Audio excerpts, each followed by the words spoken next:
কলা গাছের টবে আলু, মিষ্টি আলু গাছ লাগিয়েছিলাম। আজকে গাছগুলো কেটে ফেলা হচ্ছে, আলু উঠানো হবে।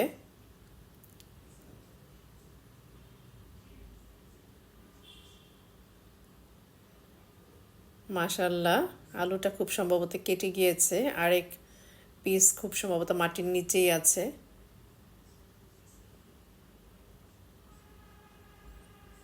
এই যে আলুটা অনেক বড় সাইজ হয়েছে।